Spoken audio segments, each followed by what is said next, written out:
3 true retail horror stories. Story 1. The Ghost We Called. Steve, I started working at the small retail store about 2 years ago. It was one of those neighborhood shops that sold everything from groceries to hardware items. The pay wasn't great, but the hours were flexible and most days were quiet. At first I thought the job would be boring, just stocking shelves and helping customers. But soon strange things started happening. Things that made my skin crawl and kept me up at night. We named the ghost Steve, like he was just another co-worker. But Steve wasn't funny or friendly. He was something dark, something that watched us when we were alone. It began on my 3rd shift. I was closing up alone for the first time. The manager, Karen, had shown me the routine: count the cash, lock the doors, turn off the lights, and set the alarm. The store was old, built in the 1950s with creaky floors and dusty corners. As I walked down the aisles, checking for any forgotten items, I heard a crash from the canned goods section. My heart jumped. I thought maybe a cat had snuck in or a shelf had given way. I grabbed a flashlight and hurried over.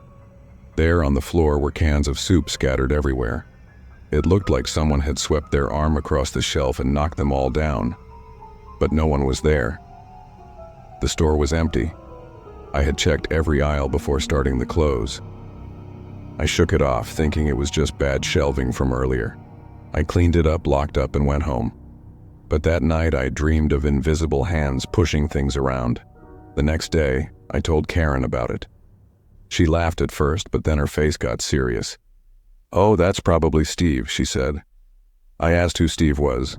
She explained that the old employees had named the thing in the store Steve because it sounded like a man's voice sometimes whispered names. No one knew where it came from. Maybe the store was built on an old burial ground or something tragic happened there years ago. Karen said it wasn't harmful, just annoying. But I could see in her eyes she was scared too. Over the next few weeks, Steve got bolder. One evening, I was stocking the cereal aisle with my coworker, Mike. We were chatting about weekend plans when, suddenly 6 feet away, boxes of oatmeal flew off the shelf. Not fell, flew, like someone had shoved them hard. We both froze. Mike ran to check the security camera later. What we saw chilled us to the bone. On the footage, the boxes moved on their own. It looked like an invisible arm swept across, pushing them with force. No shadow, no figure, just empty air doing the work. Mike quit a week later. He said he couldn't handle the feeling of being watched. I stayed because I needed the money. But the whispers started soon after. It was always at night, when the store was quiet. I'd be in the back organizing the stockroom and I'd hear my name. Emily. A deep, raspy man's voice coming from nowhere.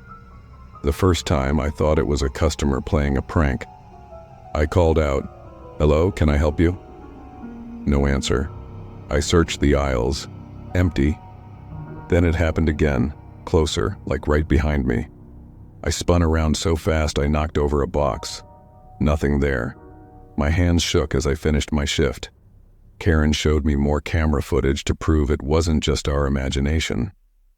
One night, after closing, the stockroom got messed up. I had left it spotless. Boxes stacked neatly, shelves organized. The next morning, Karen called me in early. The room was a disaster. Boxes tipped over, items thrown on the floor. Even a ladder moved across the room. We watched the tape together. At 2 a.m., things started moving. A box slid off a shelf by itself, then another. Papers fluttered like in a wind, but the doors were shut tight. A heavy crate dragged across the floor, leaving scratches. No one was there. Karen crossed herself and muttered, "Steve's in a mood." As months passed, Steve seemed to pick on me more. Maybe because I closed most nights. One rainy evening, the power flickered. I was alone, counting inventory in the dim light. The whispers came again, but this time, not just my name. "Get out," it said, low and angry. I felt cold breath on my neck. I dropped my clipboard and ran to the front. The doors were locked. but I swear I saw a shadow in the mirror by the registers, a tall, blurry figure watching me. I called Karen, crying. She came over and stayed with me until we left. We tried ignoring Steve, but it got worse. Customers started noticing too. An old lady once asked if we had a poltergeist because her cart moved on its own in the produce section. A kid screamed when toys fell near him, saying, "The man did it." We lost business. Karen talked about calling a priest, but the owner laughed it off as superstition. The scariest night was last winter. Snow was falling outside, and the store felt colder than usual. I was in the stockroom restocking for the morning. Suddenly the door slammed shut. I tried the handle, locked from outside, but no one was there. Then the lights went out. Pitch black. I banged on the door, yelling for help, but the store was closed. No one around. That's when the whispers surrounded me. "Emily, stay." Objects started falling around me. Boxes crashing, tools clattering. I felt hands grab my arms, cold and strong, pulling me back into the dark. I screamed and fought, kicking at the door until it burst open. I ran out, grabbed my keys, and never looked back. I quit the next day. Karen understood. She said Steve had driven away 5 employees before me. I still dream about that stockroom, the invisible force that wanted me to stay. If you ever work retail in an old building, listen for the whispers. And if you hear your name, run, because some stores have more than customers lurking in the aisles. Story 2. The Terrified Girl in the Tattoo Shop. I had been working as the receptionist at Inkhaven Tattoo Shop for about 3 years when this happened. The shop was tucked away in a bustling downtown strip, surrounded by bars, coffee places, and other small businesses. It was one of those spots where the neon sign buzzed day and night, drawing in a mix of college kids, bikers, and tourists looking for something permanent to remember their wild nights. The walls were covered in flash art, skulls, roses, dragons, and the air always smelled like antiseptic mixed with the faint metallic tang of ink. Loud rock music played from the speakers, and the hum of tattoo machines was a constant background noise.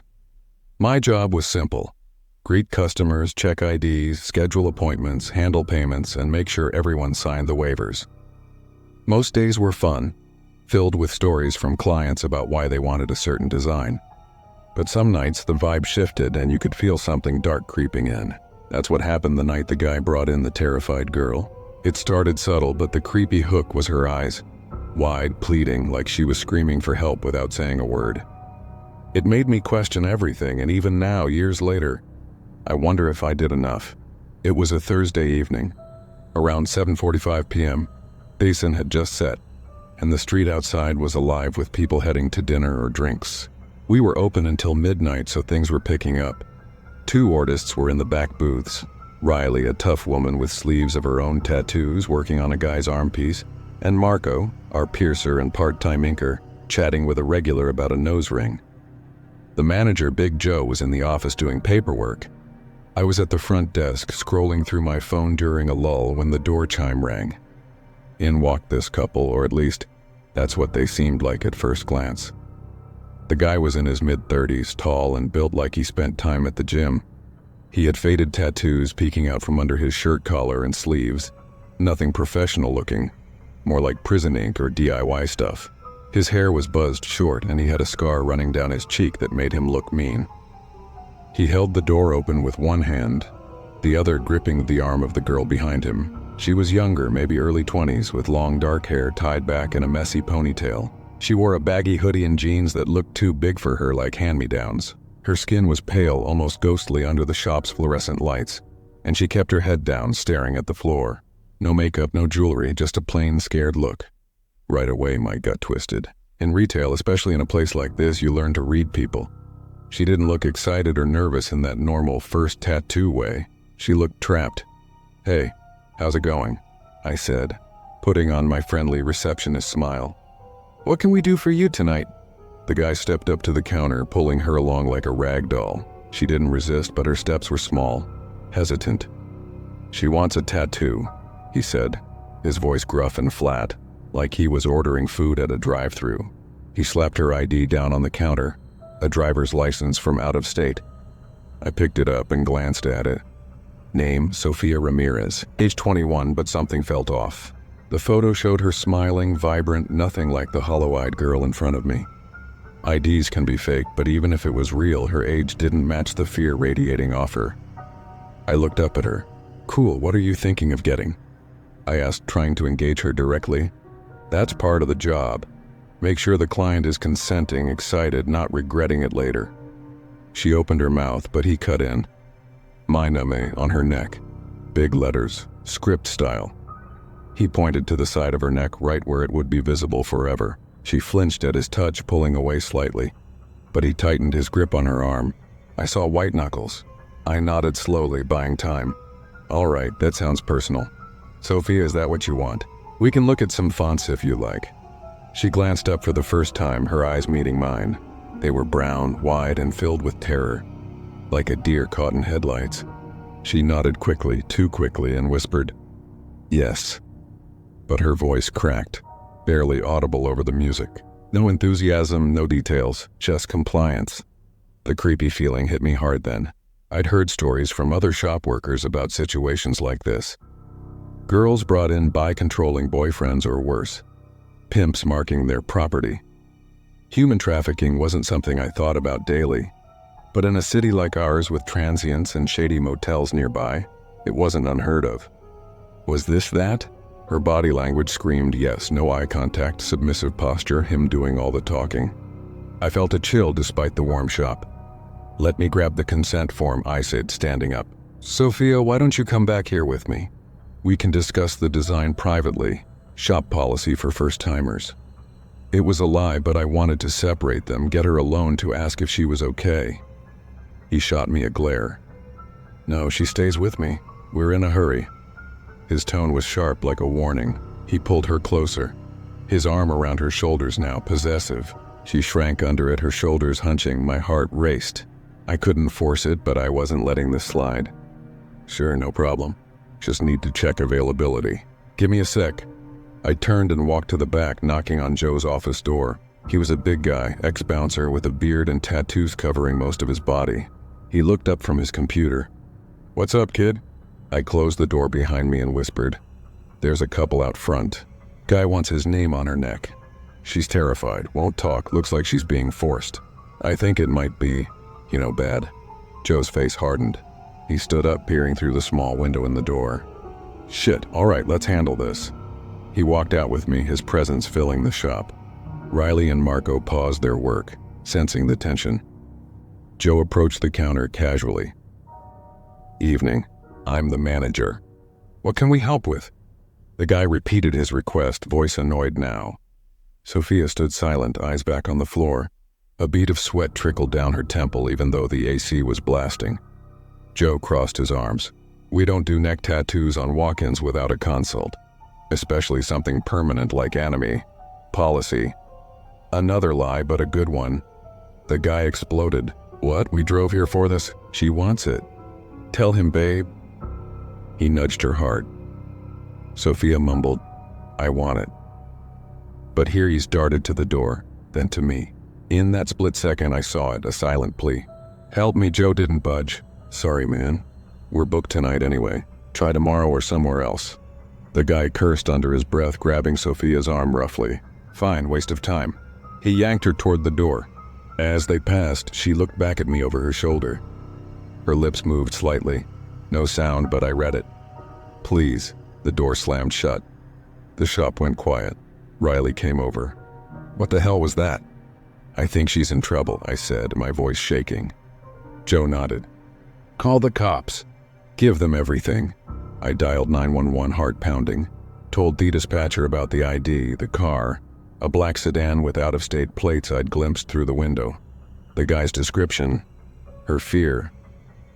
It looks like trafficking or abuse. She seemed forced. The operator took notes, said they'd send a patrol to check nearby, but without her filing a report, options were limited. We'll look into it. I hung up, feeling helpless. The rest of the night dragged. Every door chime made me jump, expecting him to come back angry.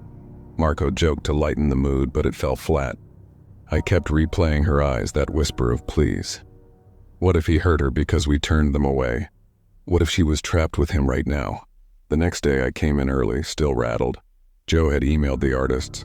Be vigilant. Report suspicious stuff. I couldn't focus, kept checking news sites for missing persons or arrests. Nothing.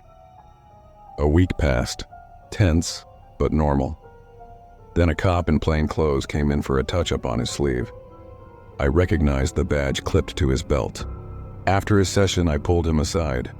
Hey, about that call last week, the girl in the tattoo shop? He nodded, remembering. Yeah, we found the car at a motel nearby. Talked to them. She said it was her idea, no issues, but... He trailed off, sighing. Her body language was off. Eyes down, him hovering. We gave her resources, a card for a shelter. She took it when he wasn't looking. My stomach dropped.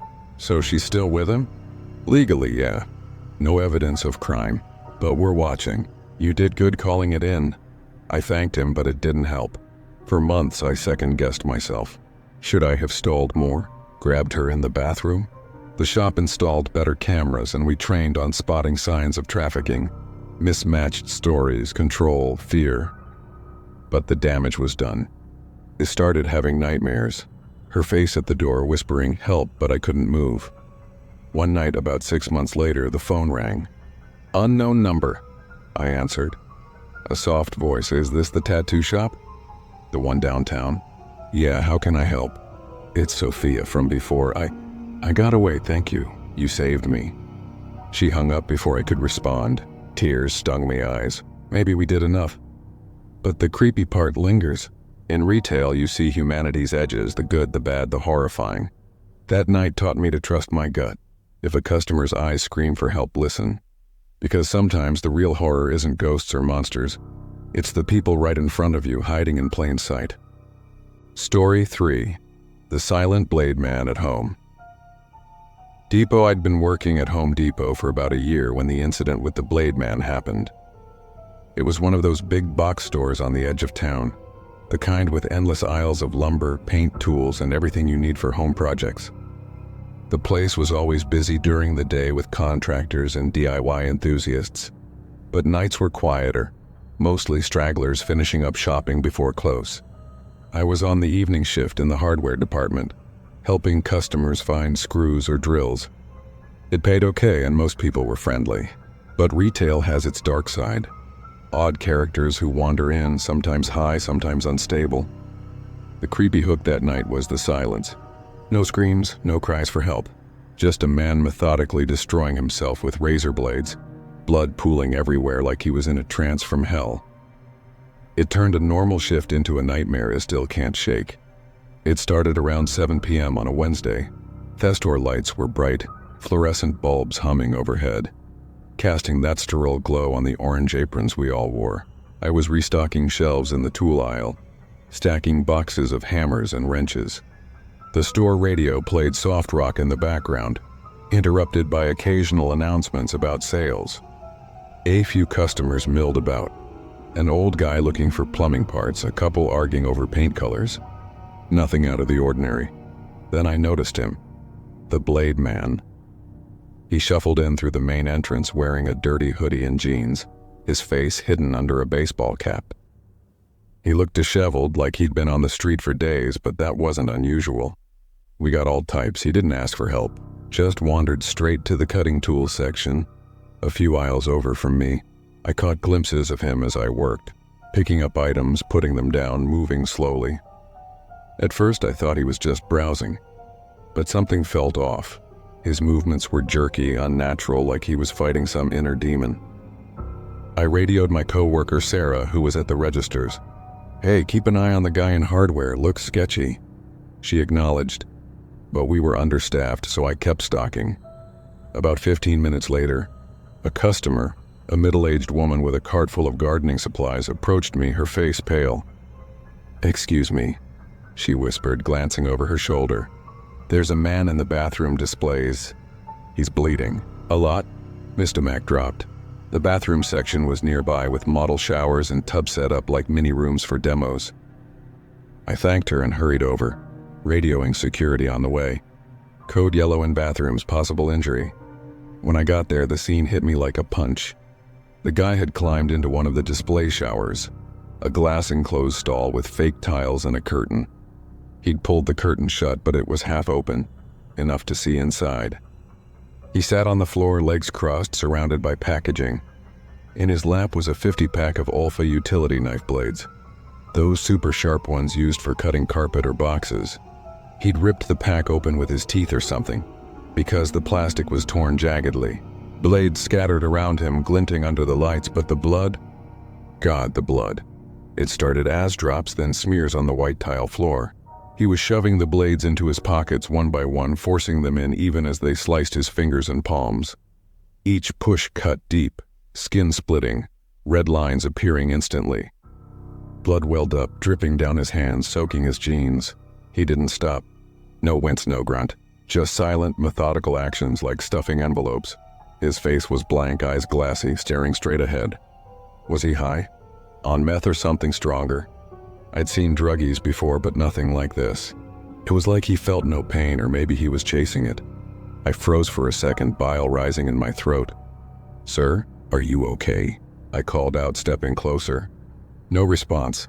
I kept going, blade after blade. Now his pockets bulged, but the sharp edge spoke through the fabric, cutting his thighs.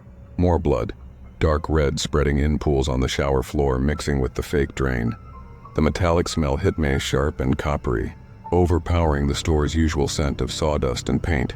Sarah arrived then, with the store manager, Mr. Jenkins, a no-nonsense guy in his 50s. "What the hell?" Jenkins muttered. He banged on the glass. "Hey, stop that. You're hurting yourself." The man ignored us, shoving another blade.